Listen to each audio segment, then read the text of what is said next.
Much. இப்போ அடுத்தபடியா எவ்வளோ வருஷங்கள் ஆனாலும் அந்த சார்ம் அண்ட் எலிகன்ஸை அவ்வளோ அழகாக மெயின்டைன் பண்ணிட்டு இருக்கிற நம்ம பியூட்டிஃபுல் அபிராமி அவர்களை ஃபியூ வேர்ட்ஸ் ஷேர் பண்ண அழைக்கிறேன். எல்லாருக்கும் வணக்கம். இங்கிலீஷ்ல பேச சொல்றாங்க, ஆனா தமிழ்நாட்டில் வந்து தமிழ் ஆடியன்ஸ் முன்னாடி எப்படி இங்கிலீஷ்ல பேசுறது தெரியல.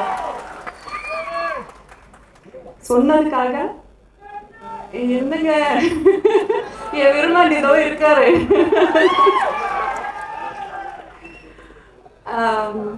நிஜமால கை நடக்குதுங்க, என்ன சொல்லணும்னு தெரியல.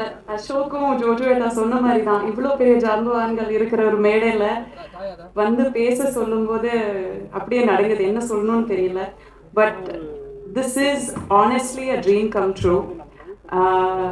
நான் வந்து ஃபஸ்ட்டு படம் நடிக்கும் போது எனக்கு 11 வயசு. அதுக்கும் முன்னாடி நான் வந்து கமல் சார் படங்கள் பார்த்துருக்கேன், மணி சார் படங்கள் பார்த்துருக்கேன், ரஹ்மான் சார் படங்கள், இசையமைச்சர் படங்கள் பார்த்துருக்கேன். அண்ட் அதுக்கு முன்னாடி ரஹ்மான் சாரோட ஜிங்கிள்ஸ் கேட்டிருக்கேன். ஒரு மனம் போலே மாங்கல்யம்னு ஒரு ஜிங்கிள் பண்ணீங்க ரமணிகா சாரியோட. It is one of my favourite tunes. அது எனக்கு ரொம்ப ரொம்ப பிடிக்கும். I think I was probably 8 or 9 years old அது வந்த போது. ஸோ லிட்ரலி நான் பார்த்து வளர்ந்த ஜாம்பவான்கள் இங்கே இருக்கும்போது அவங்களோட சேர்ந்து ஒரு மேடையில் உட்கார முடியறதே எனக்கு மிகப்பெரிய ஒரு அதிர்ஷ்டம். I'm still pinching myself, இது நிஜமா இல்லை கனவான்னு நான் யோசிச்சுட்டு இருக்கேன்.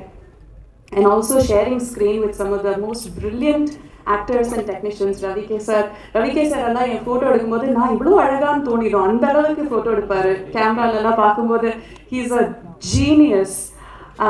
ட்ரிஷா, ஆக்சுவலி உங்களை 2 பேரும் பார்க்கும்போது கார்த்திக் அண்ட் ஜெஸ்ஸின்னு பார்த்து சொல்லதான் தோணுது எனக்கு. Although we are contemporaries, Simbu, Trisha and I are contemporaries, and I'm always a fan of your work and your talent, your immense talent and hard work. And Ashok and Jojoeta, அவங்க கூட முன்னாடி work பண்ணியிருக்கேன், but மறுபடியும் work பண்ண வாய்ப்பு கிடைக்கிறது. It's my pleasure, my privilege. I am so happy. எனக்கு அதை தான் சொல்ல தெரியுது. சரியல்னு சொல்ல ஒரு ஸ்டேட் ஆஃப் மைண்ட் இருக்கு இல்லையா, இது நிஜமா கனவான்னு தெரியாத ஒரு ஸ்டேட் ஆஃப் மைண்ட். அதில் தான் நான் இருக்கேன். இது நிரந்தரமாக இதுலேயே இருந்துடணும்னு போல இருக்குது. So I don't want to lose this moment. இங்கே வந்து இந்த விழாவுக்கு மரியாதை செலுத்த வந்த எல்லோருக்கும் மிக மிக மிக நன்றி. Thank you so much.